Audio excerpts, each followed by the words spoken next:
जिस दुख को तुम मिटाने चले हो, कहीं वही तुम्हारे अहंकार की प्रियतम संपदा तो नहीं? स्वागत है उस यात्रा में जहां हम स्वयं की, अपनी ही चेतना की सबसे गहरी विडंबना को उजागर करने वाले हैं। हम सब सुख चाहते हैं, हम हर पल दुख से भागते हैं, उसे मिटाना चाहते हैं। पर क्या आपने कभी सोचा है कि क्या हमारे भीतर कोई ऐसा हिस्सा भी है जो चुपके से पर गहरे आनंद से हमारे दुख का मजा लेता है? तैयार हो जाइए, क्योंकि यह केवल वीडियो नहीं है, यह आपके भीतर चल रहे उस नाटक का पर्दाफाश है जिसे आपने शायद अब तक पहचान भी नहीं पाया है। एक प्राचीन कहानी सुनाता हूं, राजा भद्रसेन की। भद्रसेन एक महान राजा थे, पर उनका सबसे अनमोल धन उनका दुख था। वर्षों पहले एक युद्ध में उन्होंने अपने प्रिय पुत्र और पत्नी को खो दिया था। राज्य में शांति और समृद्धि वापस आ चुकी थी। नए उत्तराधिकारी भी थे, लेकिन राजा हर शाम अपने एकांत कक्ष में जाते और पुरानी यादों के घावों को कुरेदते। वह अपनी प्रिय पत्नी के वस्त्रों को सूंघते, पुत्र के खिलौनों को छूते और घंटों आंसू बहाते। उनके मंत्री और गुरु उन्हें समझाते, महाराज, अतीत जा चुका है, आपको अब आगे बढ़ना चाहिए। मोक्ष, मुक्ति का मार्ग दुख के अभाव में है, आप अब मुक्त हो जाइए। हमारे शास्त्र हमें यही सिखाते हैं कि जीवन का परम लक्ष्य मोक्ष, परम सुख है। गुरु उन्हें समझाते कि यह संसार दुख और बेचैनी से भरा है और हमें इस तीन तरह के दुख, शारीरिक, मानसिक और बाहरी कारणों से होने वाली वेदना, आध्यात्मिक, आधिदैविक, आधिभौतिक से हमेशा के लिए छुटकारा पाना है। इस दुख को छोड़ देना ही सच्चा कल्याण है, यही शांति का मार्ग है।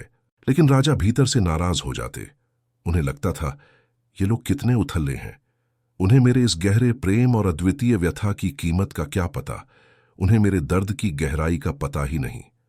एक दिन उनके गुरु ने कहा, महाराज, अब आपके घाव भर चुके हैं, क्या अब आप शांति चाहेंगे? राजा का जवाब उनके मन की गहराई को दिखाता था। राजा ने पलटकर जवाब दिया, शांत हो जाऊंगा तो कौन रहूंगा? मेरा वजूद क्या होगा? मेरा परिचय क्या बचेगा?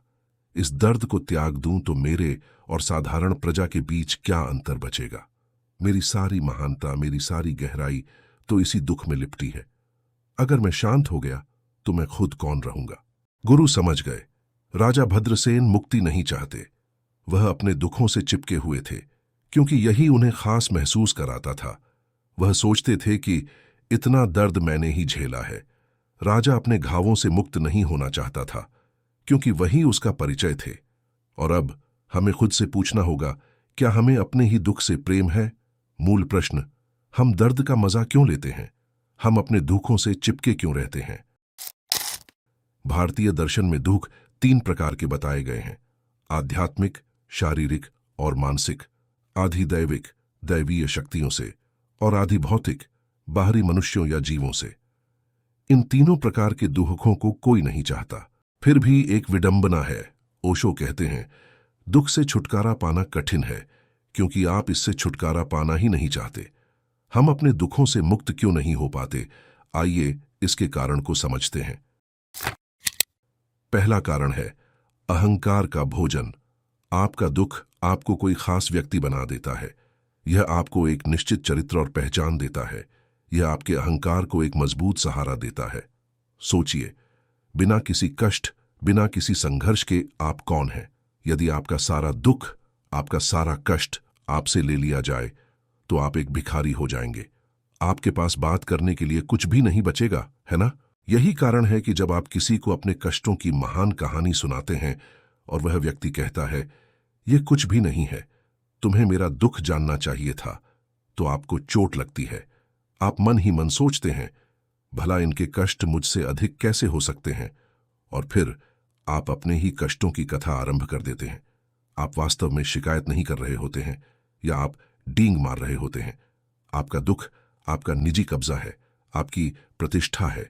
यह दिखाता है कि आप कितने महान, कितने गहरे और कितने हृदय वेदना में हैं। आपने सोचा है, आप अपने दर्द को अधिक से अधिक बड़ा करके दिखाते हैं, क्योंकि आप इसका आनंद ले रहे होते हैं। आप अपने जीवन में आने वाले दुख और संघर्ष के कारण ही स्वयं को सबसे अलग और प्रमुख समझते हो। हर व्यक्ति सोचता है कि यही दुख उसे दूसरों से अलग बनाते हैं, उसकी कहानी सबसे अलग है। लेकिन जरा सोचो, अगर ये सारे दुख तुमसे छीन लिए जाए तो क्या तुम अब भी वही विशेष रहोगे जो खुद को मानते हो? दूसरा कारण, नाटक और रस। हमारे भीतर एक गहरा, सतह के नीचे छिपा हुआ प्राणिक तत्व है जिसे नाटक के नाम पर दुख पसंद आता है। यह लगभग हर मानव प्रकृति में सार्वभौमिक है और जब तक इसे पहचाना न जाए, इसे मिटाना मुश्किल है। यह प्राणिक हिस्सा अपने दुख के भाव का भोग करना चाहता है। वह चिल्लाना, कराहना और रोना चाहता है। यदि उसे रोने के लिए कोई बड़ा या अच्छा कारण नहीं मिलता, तो वह एक बुरा या छोटा कारण ढूंढ लेगा। लोग अक्सर यह कहते हुए पाए जाते हैं कि केवल आनंद और शांति हो तो बहुत ऊब हो जाएगी। यह प्राणिक भाग जीवन के आंदोलन के पीछे भागता है, भले ही उसमें दुख हो या सुख। हमारा मन और शरीर दुख को नापसंद करते हैं, लेकिन प्राणिक चेतना, जो जीवन के नाटक में रमी हुई है, आंसुओं और कष्टों में भी रस लेती है। यह दुख और सुख का चक्र ऐसा ही है। सुख के साथ दुख का अनिवार्य साथ होता है। तीसरा कारण, विकास का मार्ग। हालांकि यह कड़वी सच्चाई है कि हम दुख से चिपके रहते हैं, लेकिन दुख का एक छुपा हुआ लाभ भी है। हम कष्ट सहकर आगे बढ़ते हैं और अपने विकास के वृक्ष को अपने रक्त और आंसुओं से सींचते हैं। वेदना आपको बहुत चौकस बनाती है, आपको बहुत दयालु बनाती है और आपको दूसरों के कष्टों के प्रति संवेदनशील बनाती है। वेदना से आपका हृदय विशाल होता है, यह बड़ा विशालकाय हो जाता है। छुटकारा, दर्द को जागरूकता में बदलना। दुख इसलिए है क्योंकि सुख है। सुख और दुख एक ही पैकेज में आते हैं।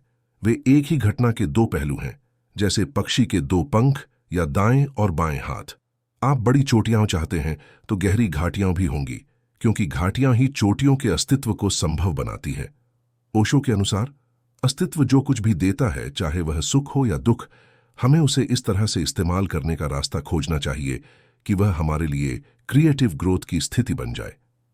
आइए दुख को क्रिएटिव ग्रोथ में बदलने के 3 आसान तरीके समझते हैं। पहला तरीका, जागरूकता। कष्ट एक जोरदार अलार्म है। जब हम बहुत खुश होते हैं या आराम में होते हैं, तो हमारा दिमाग ढीला पड़ जाता है और हम स्वचालित ढंग पर जीने लगते हैं। इसे कहते हैं चेतना का मंद पड़ जाना। यह एक तरह की भूलने की बीमारी है, जहां हम भूल जाते हैं कि जीवन का असली मतलब क्या है। लेकिन जैसे ही शरीर या मन में दुख आती है, हम तुरंत अत्यधिक सतर्क और पूरी तरह सचेत हो जाते हैं। दुख आपको जगाती क्यों है? दर्द ऐसा झटका है जिसे आप अनदेखा नहीं कर सकते। यदि आपका पैर टूटा है, तो आपका मन कहीं और भाग नहीं सकता, उसे अभी और यहां होना ही पड़ेगा। यह आपसे सारी नींद, जड़ता और आलस हटा देती है।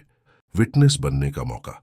जब दर्द बहुत तेज होता है, तो आप अनजाने में अपने शरीर या मन के दुख से खुद को अलग करना शुरू कर देते हैं। आप देखते हैं कि शरीर को दर्द हो रहा है, लेकिन मैं जो देख रहा हूं वह उस दर्द से थोड़ा अलग है। यह देखने वाला ही विटनेस है। दुख ही एकाग्रता है। आनंद के क्षणों में मन भागता रहता है, लेकिन दर्द में मन संकुचित होकर एक जगह यानी दर्द के स्रोत पर केंद्रित हो जाता है। अगर आप इस केंद्रित ऊर्जा को पकड़ने में सफल हो जाते हैं, तो वह आपकी सबसे बड़ी अवेयरनेस बन जाती है। दूसरा तरीका है करुणा और गहराई में दिल को बढ़ाना। जो लोग कभी दुखी नहीं हुए, वे अक्सर बहुत उथले होते हैं। वे केवल अपने बारे में सोचते हैं, क्योंकि उन्हें यह पता ही नहीं होता कि सच में दर्द क्या होता है। जब आप खुद दर्द से गुजरते हैं, तो आप दूसरे के दुखों के प्रति संवेदनशील हो जाते हैं। आपको अचानक एहसास होता है कि बाकी दुनिया भी दुख में है। इसी एहसास से करुणा का जन्म होता है। दुख अक्सर हमारे अहंकार को तोड़ती है। जब अहंकार टूटता है, तो आप दूसरों के प्रति दयालु हो जाते हैं। एक टूटे हुए दिल से ही सहानुभूति निकलती है।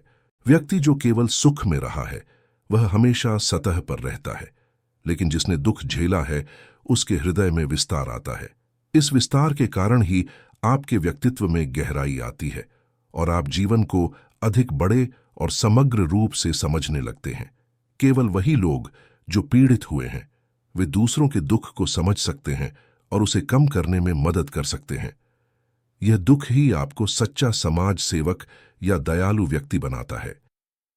तीसरा तरीका है कष्ट को प्रार्थना में बदलना और परमात्मा से सीधा संवाद। हम आमतौर पर खुशी में ईश्वर या परमात्मा को याद नहीं करते, क्योंकि सब कुछ ठीक चल रहा होता है।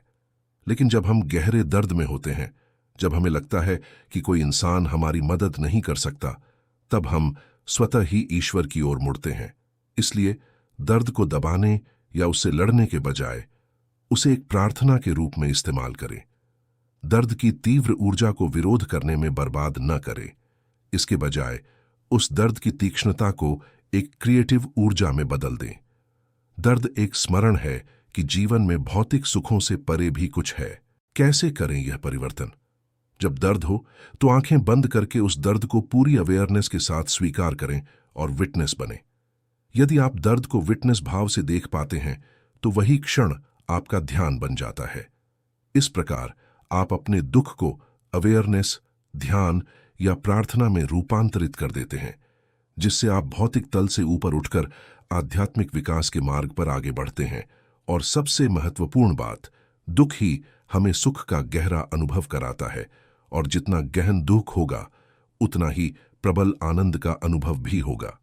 इसी सत्य को और अच्छी तरह समझने के लिए आप मेरी इस वीडियो को देख सकते हैं। सोचिए कि आपके सीधे हाथ और उल्टे हाथ, दायां और बायां हाथ हैं।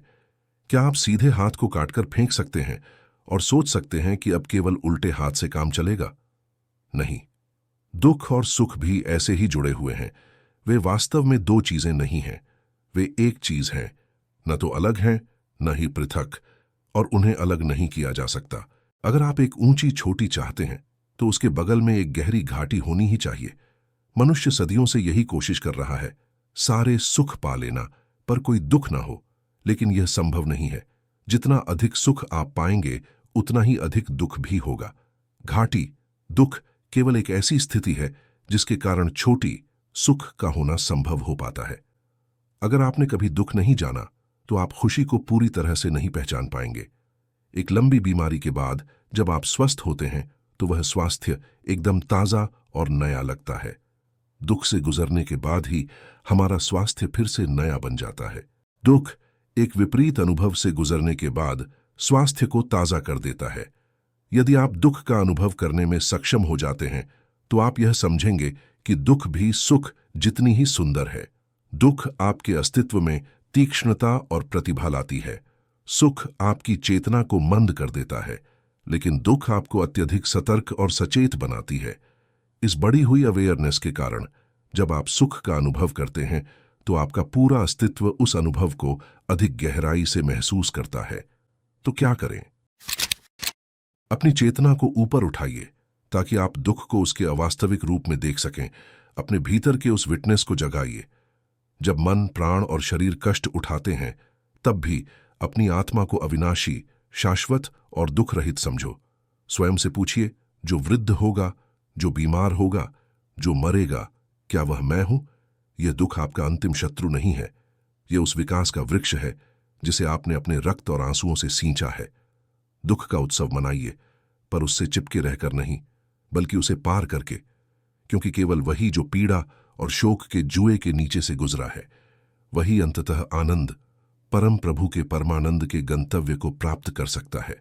आइए हम अपनी नियति को बदलने की क्षमता को जागृत करें। अपनी दुख सहने की क्षमता को खुशी की निश्चितता में बदल दें, क्योंकि दुख हमेशा अज्ञानता का रोना है जो प्रकाश की ओर चिल्लाता है। धन्यवाद।